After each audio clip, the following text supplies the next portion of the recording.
বসুন্ধরা, বেক্সিমকো সহ যে মাফিয়া শিল্প গোষ্ঠীগুলো আছে, এই শিল্প গোষ্ঠীগুলোর কাছ থেকে অনেকেই মোটা অঙ্কের অর্থ নিচ্ছেন, মোটা অঙ্কের টাকা নিচ্ছেন, মাসোহারা নিচ্ছেন।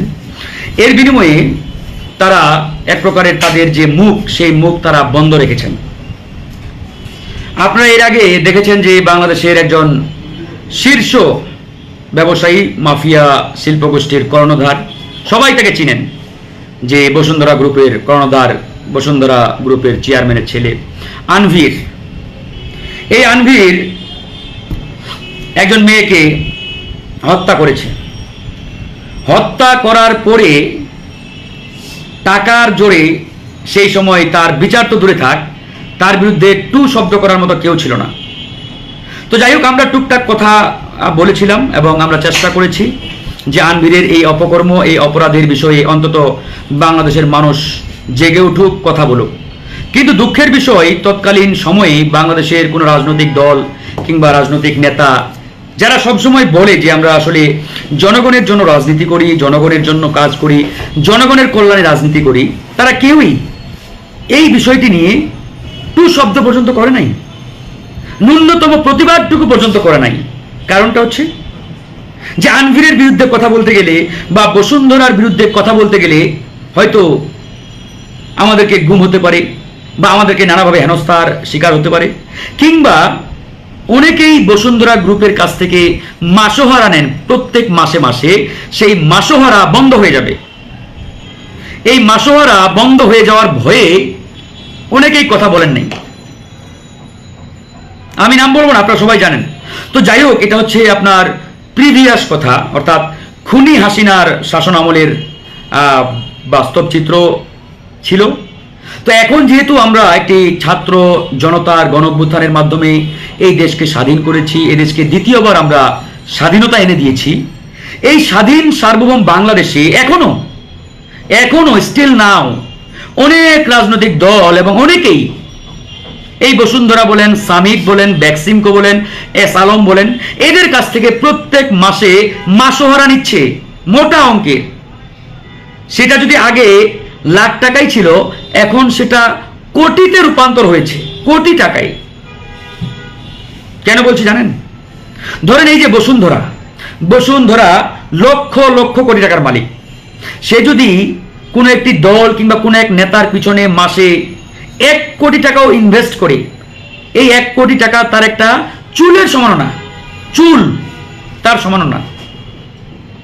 এবং এই 1 কোটি, 2 কোটি কিংবা 10 কোটি টাকার বিনিময়ে সে যদি তার মুখটা বন্ধ রাখতে পারে এবং প্রকারান্তরে সে যদি এক প্রকারের বসুন্ধরার পক্ষে তাকে দাঁড় করাতে পারে যে আপনি বসুন্ধরার পক্ষে কথা বলবেন, আমাদের বিরুদ্ধে যাবেন না, মাসে আপনার অ্যাকাউন্টে কিংবা আপনার কাছে 1 কোটি টাকা চলে যাবে। আপনার কি মনে হয় যে ওই ব্যক্তিটি বা ওই নেতাটি বা ওই দলটি আপনার বসুন্ধরার বিরুদ্ধে কথা বলবে বা এস আলমের বিরুদ্ধে কথা বলবে বা অন্য কোনো মাফিয়া শিল্প গ্রুপের বিরুদ্ধে কথা বলবে? বলবে না। আপনি নিশ্চিত থাকুন, বলবে না। তো এইরকম অনেকেই আছে, আমরা জানি তারা কারা এবং আমাদের কাছে তথ্য উপাত্ত আছে। আমরা খুব শীঘ্রই জনগণকে জানাবো। মনে রাখবেন, খুনি হাসিনাকে সহযোগিতা করার কারণে যেমন জাতীয় পার্টি সমান অপরাধী, জাতীয় পার্টিকে আমি কোনোভাবেই আওয়ামী লীগের বাইরে চিন্তা করি না। কারণ এই জাতীয় পার্টির কারণেই আওয়ামী লীগ তিনটি অবৈধ নির্বাচনকে মানে জনগণের উপরে চাপিয়ে দিতে পেরেছিল। জাতীয় পার্টি যদি 2014 সালে মেরুদণ্ড সোজা করে ন্যূনতম একটা জায়গায় থাকতেন, তাহলে আওয়ামী লীগ 14 সালে নির্বাচন করার কোনো সুযোগই পেত না, সাহসই পেত না। কিন্তু জাতীয় পার্টি কি করলেন? সে অবৈধ নির্বাচনে অংশগ্রহণ করলেন, আওয়ামী লীগে বৈধতা দিলেন। এখন জাতীয় পার্টি যদি আমাদের সামনে এসে বলে যে ভাই, আমি তো ধোয়া তুলসী পাতা হয়ে গেছি, আমি দুধ দিয়ে গোসল করে পবিত্র হয়ে আসছি, আমাকে গ্রহণ করুন, আপনারা কি এই জাতীয় পার্টিকে গ্রহণ করবেন? সম্ভব? কোনোভাবেই সম্ভব নয়।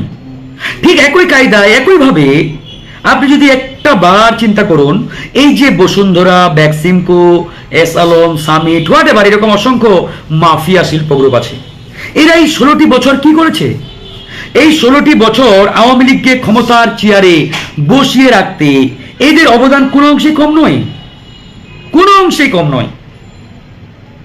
বরঞ্চ আমি বলতে পারি যে এই আওয়ামী লীগের দুঃশাসনকালে এই মাফিয়া শিল্প গ্রুপগুলো সমানভাবে দায়ী, সমানভাবে প্যারালালি এরা হাসিনাকে সমর্থন দিয়ে ক্ষমতার চেয়ারে এক প্রকারের বসিয়ে রেখেছিল। এখন তারা যদি আমাদের সামনে ধোয়া তুলসী পাতা সাজতে চায়, আমরা তো ভাই এই ধোয়া তুলসী পাতা হতে দেব না। আমরা তো জানি যে তারা ধোয়া তুলসী পাতা না, তারা খোকসি পাতা, খোকসি গাছ আপনারা সবাই চেনেন। এই কথাগুলো কেন বলছি? যাতে আপনারা সচেতন হন, সাবধান হন, সতর্ক থাকেন। এদেরকে সুযোগ দেওয়া যাবে না। হ্যাঁ, তারা যতটুকু বৈধভাবে ব্যবসা করার সুযোগ চাই সেটা বাংলাদেশ দেবে, কিন্তু তাদের অবৈধ উপার্জন, অবৈধ ব্যবসা, অবৈধভাবে লুটপাট, এগুলোর বিরুদ্ধে আমাদের জেগে উঠতে হবে, রুখে দাঁড়াতে হবে। তা না হলে এই ফ্যাসিবাদী স্বৈরাচার তৈরির কারখানা এবং এই কারখানার মালিক এবং এই কারখানার কর্মকর্তা, আমি মনে করি এই মাফিয়া শিল্প গ্রুপগুলো, এরা ফ্যাসিস্ট প্রডিউস করে, স্বৈরাচার প্রডিউস করে। বিশ্বাস না হলে আপনি একটু চিন্তা করে দেখেন, গবেষণা করে দেখেন কি করেছে।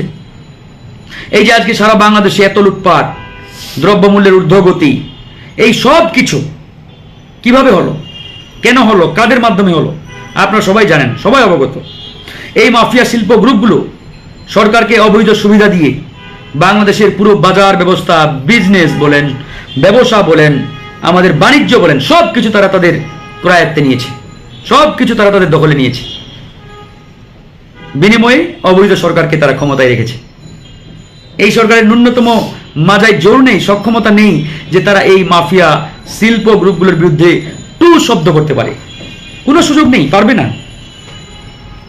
তো বন্ধুগণ, যাই হোক, আমরা এই কথাগুলো বলছি কারণ এখনো বাংলাদেশের এই মাফিয়া শিল্প গ্রুপগুলোর কাছ থেকে অনেকেই মাসোয়ারা নিচ্ছেন, অনেকেই, এবং আমাদের কাছে তথ্যও আছে, এবং তারা আকারে ইঙ্গিতে বলার চেষ্টা করছেন এই গ্রুপগুলো ব্যবসা করুক, আপাতত তাদেরকে আমরা সুযোগ দেই, পরে ধরা যাবে, এরকম নানান ছলা কোলা, এরকম নানান আকারে ইঙ্গিতে তারা এই মাফিয়া শিল্প গ্রুপগুলোর পক্ষে দাঁড়ানোর চেষ্টা করছেন।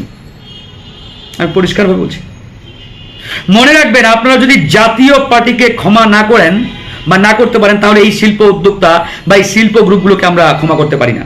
তারা একই। আওয়ামী লীগকে ক্ষমতায় যেভাবে দীর্ঘ 16টি বছর জাতীয় পার্টি প্রত্যক্ষ কিংবা পরোক্ষভাবে সহযোগিতা করেছে, সমর্থন দিয়েছে, ঠিক একই কায়দায় এই শিল্প গ্রুপগুলো এই অবৈধ ফ্যাসিস্ট হাসিনাকে সমর্থন দিয়েছে, সহযোগিতা করেছে। তাদের কারণেই হাসিনা এই দেশটাকে লুটপাট করে 17টি বছর এক প্রকারের গিলে খেয়েছে। তো এখন বন্ধুগণ, আমাদের মূল যে বক্তব্য, মূল যে কথা, কারা টাকা নেই এই শিল্প গ্রুপগুলোর কাছ থেকে? কারা? তাদেরকে তো আপনারাও চিনেন, আমরাও চিনি। তাহলে কথা বলতে অসুবিধাটা কোথায়? কেন আপনারা কথা বলতে চাচ্ছেন না? আপনাদেরকে এই জায়গায় কথা বলতে হবে। এই মাফিয়া শিল্প গ্রুপগুলোর বিরুদ্ধে আমাদের রুখে দাঁড়াতে হবে। তা না হলে এরা এইভাবেই স্বৈরাচার তৈরি করবে, এরা এইভাবেই ফ্যাসিস্ট তৈরি করবে, আর বিনিময়ে তারা আমাদের এই দেশটাকে লুটপাট করে খাবে। আমি আপনি এই লুটপাট তন্ত্রের শিকার হব। এখন আপনারা সিদ্ধান্ত নেন কি করবেন? এই মাফিয়া শিল্প গ্রুপগুলোর বিরুদ্ধে কথা বলবেন নাকি চুপ থাকবেন? সিদ্ধান্ত আপনাদের, পুরোপুরি সিদ্ধান্ত আপনাদের। আমরা শুধু আমাদের জায়গা থেকে এতটুকুই বললাম। শেখ হাসিনার পতন নিয়ে আবারও প্রতিক্রিয়া জানালো যুক্তরাষ্ট্র। বাংলাদেশ ছাত্র জনতার গণ আন্দোলনের মুখে প্রধানমন্ত্রীর পদ থেকে পদত্যাগ করে দেশ ছাড়েন শেখ হাসিনা। হাসিনা সরকারের পতনের পর গুঞ্জন উঠেছে যুক্তরাষ্ট্র ও চীনের ভূমিকা নিয়ে। অনেকে মনে করছেন হাসিনাকে উৎখাতের পেছনে যুক্তরাষ্ট্র ও চীনের পরোক্ষ মদত রয়েছে। তবে এই গুঞ্জন জল্পনার মধ্যে প্রায় এক মাস পর আবারও প্রতিক্রিয়া জানিয়েছে যুক্তরাষ্ট্র। বাংলাদেশের সরকার বিরোধী বিক্ষোভে যুক্তরাষ্ট্র জড়িত ছিল না বলে স্পষ্ট করে জানিয়েছে দেশটি। সোমবার 9 সেপ্টেম্বর মার্কিন পররাষ্ট্র দপ্তরে নিয়মিত প্রেস ব্রিফিংয়ে দপ্তর principal deputy speaker Vedanta Patel বলেছেন, বাংলাদেশ সরকার বিরোধী বিক্ষোভ যুক্তরাষ্ট্র জড়িত ছিল না। তবে ডক্টর মোহাম্মদ ইউনূসের নেতৃত্বাধীন অন্তর্বর্তী সরকারের সাথে কাজ করতে যুক্তরাষ্ট্র প্রস্তুত, আগ্রহী বলে জানান তিনি। পররাষ্ট্র দপ্তরের ব্রিফিংয়ে এক সাংবাদিক জানতে চান, শেখ হাসিনাকে ক্ষমতা থেকে উৎখাতে যুক্তরাষ্ট্রের জড়িত থাকার ইঙ্গিত দিয়েছে কিছু সংবাদ মাধ্যম। এই অভিযোগকে যুক্তরাষ্ট্র ভারত সম্পর্কে চাপে ফেলতে পারে। জবাবে মার্কিন পররাষ্ট্র দপ্তরের প্রধান উপমুখপাত্র বেদান্ত প্যাটেল বলেন, আমি সেই রিপোর্টগুলো দেখিনি, তবে আমি এই দ্ব্যর্থহীনভাবে বলতে পারি সেগুলো সত্য নয়। এই কারণেই হয়তো আমি সেসব রিপোর্ট দেখিনি।